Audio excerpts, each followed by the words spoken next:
And listen to me, all of you. They can call me a cult. And I know y'all have seen the persecution out there online. You've heard people say evil stuff about me. Listen, they can say everything they want to say. One thing they cannot lie about is that I am bringing people into a face-to-face relationship with Jesus, their Lord. I am not putting David above Jesus. I am putting Jesus first.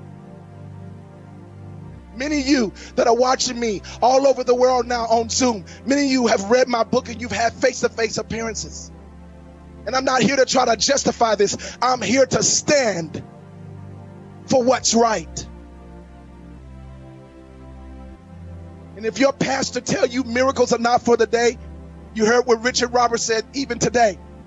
If your pastor tell you miracles are not for the day, or that Jesus don't appear like that for the day, and you know Jesus came to you in your dream, you know he had on a white robe, but you letting your pastor and these religious people tell you different. How you gonna listen to a man above God? You know he appeared to you. Don't do that. That grieves him.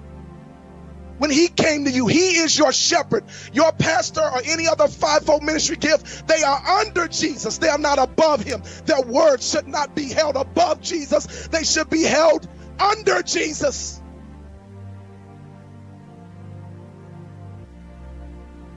They can say, David Taylor don't preach the word. Yes, I do. I'm preaching it right now, and I preach it boldly. You want to know what they mad about? They're mad because I don't play no games with them. See, this 21st century church, they play games. What kind of games? They play religious political games. You got to be in that religious political circle to be on their platforms. I don't lick tail and I don't tap dance for nobody. Do you hear me? I said I don't lick tail. A lot of them lick tail to stay in a relationship and to get in the door just to be accepted. That's why they can't preach the unadulterated word. That's why they can't stand like this. Because they're afraid when they lose the doors, they'll lose the connection, they'll lose the people, the support, the money, and their ministries go down and they lose all the money. That's the whole reason why you need honor that comes from God only. Because when the favor of man run out, they will close every door and you won't have no support. And that's why ministries go down. But you see how many people have forsaken me and I'm still alive.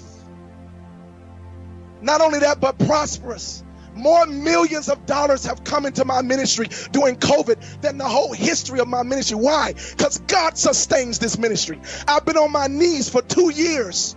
Haven't went out to preach nowhere. And millions of dollars are still coming in.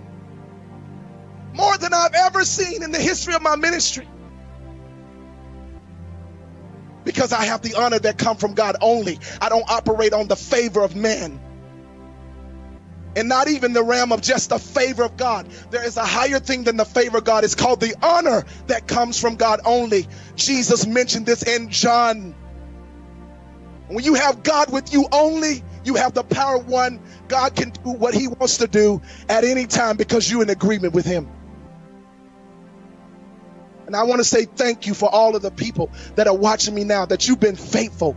You've been through persecution with your families. They tried to turn you against this ministry because all the stuff they saw online. And I understand this generation. They believe anything that's out there online. They have no integrity. And even if I was wrong, it is still wrong to talk against a man of God. How you going to follow people like that? Number one, they're liars. How you believe anything out there on social media? You don't know these people. Just because they saying God is exposing. It's the prophetic. No, that's pathetic. Can you imagine Jesus having a ministry in this generation? Do you think he would be on YouTube saying I'm a prophet and I'm called to expose all of you? He wouldn't be doing that. You know that ain't Jesus. Why would you follow people like that? They are liars. Stop following that stuff. You're going to be judged. If you judge, you will be judged. And I'm trying to teach you, you can't live like that. If you live by judging others, God going to judge you. If you live by exposing others, God going to expose you.